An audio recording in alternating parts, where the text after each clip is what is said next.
Hi Karthik. So இன்னைக்கு topic வந்து can we trust astrology? ஒரு ஸ்பிரிச்சுவலா பாக்குறச்ச அதை கண்டிப்பா நம்பலாம். நீ வந்து உன் அம்மாவோட வயத்துல இருந்து வெளில வந்த நாள் தான் உன்னோட பிறந்த நாள். நாளைக்கு ஆபரேஷன் நடந்து வெளில வந்தீங்கன்னா நாளையோட பிறந்த நாள் ஆயிடும். இந்த வாட்டி எலெக்ஷன்ல வந்து டிஎம்கே ஏடிஎம்கே வராது, வேற ஒரு கட்சி தான் வந்து யூகே எக்ஸ்பெரிமெண்ட் பண்ணாங்க. என்னன்னா ஒரு 10 பேரை சேர்த்து வச்சுட்டு அவங்களோட டேட் ஆஃப் பர்த் 10 பேரை சார் என்னமோ என் வாழ்க்கையே தெரிஞ்ச மாதிரி எழுதிருக்கீங்களா சார், எழுதிருக்கேன் கொஞ்சம் படிங்கன்னு சொன்னாரு. அவர் படிக்க படிக்க பாத்தீங்கன்னா பார்த்தா 10 பேருக்கும் ஒரே ஷீட்டு.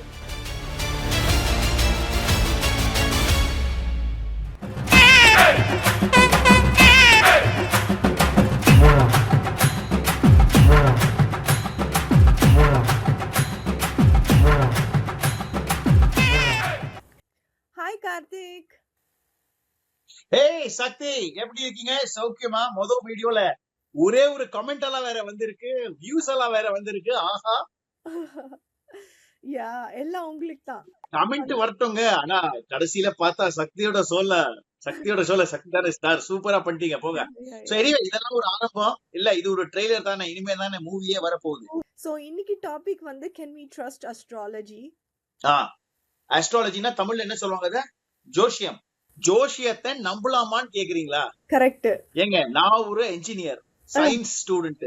என்கிட்ட வந்து ஜோசியத்தை நம்பலாமான்னு கேட்டீங்கன்னா என்ன மாதிரி பதில் வரும்? Who is that black sheep? So நீங்க சொல்லுங்க ஜோசியத்தை பத்தி, அதுக்கப்புறம் நான் சொல்றேன். என்னை பொறுத்த வரையிலும் என்ன கேட்டீங்கன்னா, ஒரு ஸ்பிரிச்சுவலா பாக்குறச்ச அதை கண்டிப்பா நம்பலாம். நம்ம லைஃப்ல நிறைய பேருக்கு வந்து ப்ராப்ளம்ஸ் இருக்கும். முதல்ல மெடிக்கலாவோ இல்ல வந்து சைக்கலாஜிக்கலாவோ வந்து ப்ராப்ளம்ஸ்க்கு வந்து சொல்யூஷன் கண்டுபிடிக்க ட்ரை பண்ணுவோம். பட் சம்டைம்ஸ் எல்லா டைமும் வந்து உங்களுக்கு வந்து சொல்யூஷன்ஸ் கிடைக்காது. சயின்டிபிக்காவோ ப்ராக்டிக்கலா ஹேண்டில் பண்ணும்போது எல்லா ப்ராப்ளம்ஸ்க்கும் சொல்யூஷன் கிடைக்காது. சொல்யூஷன் கிடைக்காத ஒரு ப்ராப்ளம்ஸ்க்கு அஸ்ட்ராலஜி இஸ் an ஆப்ஷன். ஆமா, சரி, ஓகே. நீங்க சொல்றதுல எனக்கு என்ன படுறதுனாக்க, நிறைய விஷயம் இந்த கிளி போய் ஏதோ ஒண்ணு எடுக்குமே வாயால, அது ஒரு ஜோசியம். கை ரேகைகளை பார்ப்பாங்க, கால் ரேகைகளை பார்ப்பாங்க. சில பேர் இந்த நட்சத்திரங்கள் எல்லாம் பார்ப்பாங்க. நீ உங்களோட பிறந்த நாளை வச்சு எப்போ வந்தீங்க அதெல்லாம் வேற பார்ப்பாங்க. கரெக்டா? ரைட். சோ இதுல வந்து மனசுக்கு ஒரு ஆறுதல் கிடைக்குது அப்படின்னு வேணா சொல்லிக்கலாம். சில பேரு கடவுள் நம்பிக்கையே இப்படிதான் சொல்லுவாங்க. அதாவது அது நிஜமா இருக்கோ இல்லையோ, பட் அது இருக்குன்னு நம்புறதுனால ஒரு ஆறுதல் கிடைக்கிறது பாத்தீங்களா? ஆமா. அந்த ஆறுதல்னால நம்ம வாழ்க்கை நல்லா ஓடுது, நம்ம நல்ல முடிவு எடுக்கிறோம். இல்லைன்னா ஸ்ட்ரெஸ், அந்த டென்ஷன்ல நம்ம தப்பான முடிவு எடுத்துருவோம். ஆமா. சோ நிஜமாவே அங்க ஒரு சக்தி இருக்கா இல்லையான்றது யாரும் நிறைய பேர் நம்புறது இல்ல, நம்புறாங்க. பட் அது இருக்கோ இல்லையோ, அது இருக்குன்ற ஒரு நம்பிக்கை இருக்கிறதுனால மனசுக்கு ஒரு ஆறுதல் கிடைக்கிறது, அதனால வாழ்க்கை நல்லா போகுது அப்படின்னு வேணா கூட வச்சுக்கலாம். நான் அப்படிதான் நம்புறேன். எனக்கு ஸ்கூல்ல ஒரு பயாலஜி டீச்சர் இருந்தாங்க. நான் சயின்ஸ் படிச்சேன் ஸ்கூல்ல. சோ விஞ்ஞானம் படிச்சதுனால பயாலஜி டீச்சர் சொன்னாங்க, கார்த்தி, இந்த ஜோசியம் எல்லாம் நீ எப்போ பிறந்தன்னு சொல்லி உன் டேட் ஆஃப் பர்த், பிறந்த நாள் எடுத்துக்கிறாங்க இல்லையா? சோ நீங்க வந்து இந்த பெரிய பெரிய கிரகங்கள், நட்சத்திரங்கள், இதெல்லாம் இந்த சனி கிரகம், இந்த கிரகம், அந்த கிரகம் எல்லாம் சொல்றாங்க இல்லையா? அதெல்லாம் உங்க உடம்பு மேல வந்து என்ன மாதிரி எஃபெக்ட் பண்றது, அதாவது நீங்க வந்து எப்ப பிறந்தீங்கன்றதுனால. என்னோட பயாலஜி சயின்ஸ் டீச்சர் ஸ்கூல்லயே என்ன சொன்னாங்கன்னா, கார்த்தி, நீ வந்து உன் அம்மாவோட வயத்துல இருந்து வெளில வந்த நாள் தான் உன்னோட பிறந்த நாள். பட் நீ நிஜமாவே உருவான நாள் அதுக்கு 9 மாசத்துக்கு முன்னாடி அம்மாவோட வயத்துக்குள்ள. அதனால நீ என்ன சொல்ற, இவ்வளோ பெரிய கிரகங்களுக்கு உன் அம்மா வயத்துக்குள்ள இருக்கிறச்ச உன் மேல ஒரு எஃபெக்டே இல்லையா? நீ ஒரு ரூம்குள்ள போயிட்டேன்னு வச்சுக்கோங்க, உங்களோட வீட்டுல தூங்குறாரு பெட்ரூம்குள்ள போறீங்க, என்ன பூமியோட அந்த மேக்னெட்டிக் ஃபோர்ஸ் உங்க மேல இருக்கு, நீங்க காத்துல பறக்க ஆரம்பிச்சிடுறீங்களா? இல்லையே. ரோட்ல இருந்தாலும் சரி, மரத்துல ஏறினாலும் சரி, ரூம்ல இருந்தாலும் சரி, நீங்க நடந்துதானே போறீங்க. நீங்க நிலா மேல இருக்கிற மாதிரி பறந்து போறீங்களா? இல்லையே. அதனால ஒரு அறைக்குள்ள போகிறதுனால இந்த பெரிய பெரிய கிரகங்கள் உங்க மேல இருக்கிற எஃபெக்ட் வந்து ஒளிச்சு அதை எஸ்கேப் ஆக முடியாது அப்படின்னு சொல்றாங்க. அவங்க என்ன சொல்ல வந்தாங்கன்னா, ஜோசியம் எல்லாம் தப்பு, ஏன்னா நீங்க பிறந்த நாளை வச்சு பாக்குறீங்க இல்லையா? நாளைக்கு ஆபரேஷன் நடந்து வெளில வந்தீங்கன்னா நாளையோட பிறந்த நாள் ஆயிடும். இன்னைக்கு அம்மாக்கு ஆபரேஷன் டாக்டர் உங்களை இன்னைக்கு வெளில எடுத்தாங்கன்னா இன்னையோட கொடுத்தாங்க. பட் நீங்க நிஜமாவே உருவான நாள் 9 மாசத்துக்கு முன்னாடி எப்போ நீங்க கருவில உருவாகுனீங்களோ, அதனால நீங்க இதெல்லாம் எப்படி நம்பலாம்னு சொல்லி அவரு என் நெத்தியில அணிகே நெத்தி அடி வச்சாங்க. அணிலேருந்து நான் அப்படி யோசிக்க ஆரம்பிச்சேன். இல்ல நான் பிராக்டிக்கலா வந்து நிறைய விஷயங்கள்ல வந்து பார்த்திருக்கேன். ஈவன் வந்து சைக்காலஜிக்கலா நாங்க வந்து டிஸார்டர்ஸ் இருக்கிறதெல்லாம் கூட பர்த் டேட் அண்ட் டைம் வச்சு கணிச்சு அதுல சொல்றதுல வந்து நிறைய கரெக்டா இருந்திருக்கு. இன்ஃபேக்ட் இந்த எலெக்ஷன் கூட கோரால வந்து யாரோ ஒருத்தங்க யார் எழுதியிருந்தாங்கன்னு தெரியல, அனானிமஸா நான் 1 இயர்க்கு முன்னாடி படிச்சேன் கோரால. இந்த வாட்டி எலெக்ஷன்ல வந்து யூஸ்வலா வர டிஎம்கே ஏடிஎம்கே வராது, வேற ஒரு கட்சி தான் வந்து வரும் அப்படின்னு சொல்லியிருந்தாங்க. நான் 1 இயர்க்கு முன்னாடி படிச்சேன் அது கோரால, ரைட்? பட் அதே மாதிரி அந்த ப்ரெடிக்ஷன் அந்த யாரு some anonymous person predicted it. But அந்த ப்ரெடிக்ஷனுக்கு ஏத்த மாதிரி இந்த வாட்டி எலெக்ஷன்ல வந்து Vijay won, right? So true, it is true. 100% அதே நம்ப முடியாது, but to an extent it is true. I think it is true. Correct. ஆமா. இப்போ ஃபார் எக்ஸாம்பிள் இப்போ நீங்க போன எலெக்ஷனுக்கு போய் இதே மாதிரி கோராலியோ எங்கேயோ பாத்தீங்கன்னா அன்னைக்கு சொல்லியிருப்பாங்க, யாராவது இருப்பாங்க இந்த பார்ட்டி இல்லாம புதுசா ஒரு பார்ட்டி வரப்போகுதுன்னு. ஆனா நம்மளோட அட்டென்ஷன் எங்க போகிறது? எப்போ அது நிஜமாவே நடந்திருக்கோ அதுக்கு எதுக்கு சப்போர்ட்டிங்கா நமக்கு எவிடன்ஸ் உலகத்துல தெரியுதோ, பாரு அங்கேயும் இப்படிதான் சொல்றா பாரு, பாரு அங்கேயும் இப்படிதான் சொல்றாங்க பாரு, முன்னாடியே சொல்லிருப்பாங்க, அது நமக்கு மெரிய தூராது.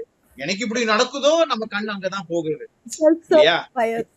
இப்போ ஒருத்தர் உங்களுக்கு புடிச்சு போயிடுச்சுன்னா அவர் சாப்பிடுற விதம் உங்களுக்கு பிடிக்கும், அவரையே புடிச்சு போகணும், அவர் கடிக்கிற சத்தம் உங்களுக்கு பிடிக்காது. அது மாதிரி இது இல்லையா?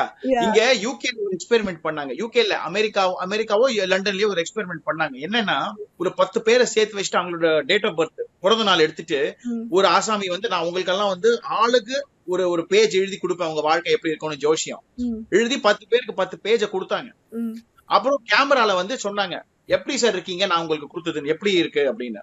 10 பேரை சொன்னாங்க, சார் என்னமோ என் வாழ்க்கையே தெரிஞ்ச மாதிரி எழுதிருக்கீங்களே சார், எப்படி சார் பண்ணீங்க நீங்க அப்படின்னு.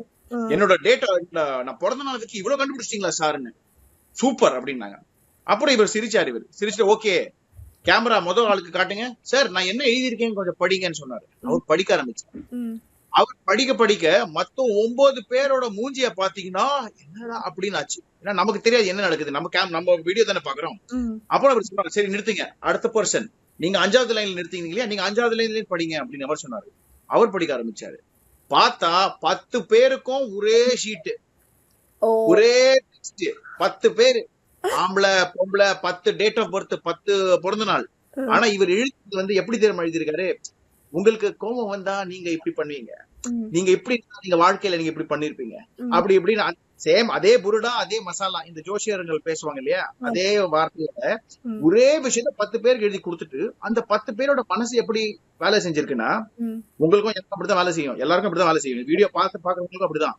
அவங்க படிச்சுட்டு அதுல எது அவங்களுக்கு வந்து கரெக்டா அவங்கள மேட்ச் ஆகி இருக்கோ அவங்க மனசே அவங்களுக்கு சொல்லும், ஆமா இது ஏன் மாதிரி தான், ஓ இது அவ்வளவு இல்ல, ஆனா பாரு அரே ஏன் மாதிரி தான் இதுவும், எனக்கும் கோவம் தானே இப்படிதான் பண்ணுவேன், ஓஹோஹோ எனக்கும் இப்படிதான் அப்படின்னு சொல்லி எல்லாருக்கும் வந்து நம்ம பத்தியே பேசுற மாதிரி ஒரு ஃபீலிங் வந்துடும். ஜோசியர்கள் பண்ற பணமே இப்படிதான். அதுக்கு வந்து அவங்க எல்லாம் போலின்னு நான் சொல்ல வரல, அவங்களுக்கும் அது சரின்னு தான் படுது, நம்பிதான் எழுதுறாங்க. பட் இந்த எக்ஸ்பெரிமெண்ட்டுக்கு ஒருத்தர் வந்து கேமரால இது செஞ்சு பண்ணி கொடுத்துருக்காங்க, அது நீங்க வந்து தப்புன்னு போயின்னு சொல்ல முடியாது. சோ அதுதான் சொல்ல வந்த, வேற ஒண்ணும் இல்ல. சோ நம்மளோட வெர்டிக்ட் என்னன்னா, அஸ்ட்ராலஜி வந்து ஒரு 60% நம்பலாம். அது வந்து அது நிஜம் இல்ல இருக்கோ இல்லையோன்றது எனக்கு தெரியாதுன்னே வச்சுக்கோங்களேன். நான் வந்து அது தப்புன்னு சொல்ல மாட்டேன், எனக்கு அவ்வளவு தெரியாது.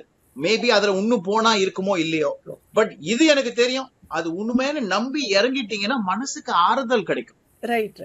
ராத்திரி நல்லா தூங்குவீங்க, அதோட சரி. Right. அவ்வளவுதான். Okay, superb Karthik. It was a very nice topic today.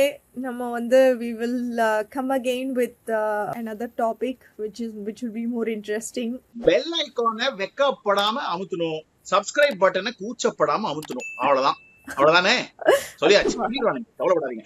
அப்புறம் நேர்ல நீங்க வேணும்னா கை தட்டலாம், நான் இல்லைன்னு சொல்ல மாட்டேன். நம்ம பேசுறது பிடிச்சிருக்குன்னா தாராளமா அழகா கமெண்ட் எழுதுங்க, சப்ஸ்கிரைப் பண்ணுங்க, பெல் ஐக்கானை தட்டுங்க, கையை தட்ட மறக்காதீங்க, போய் ஒரு சூட ஒரு காஃபி குடிங்க.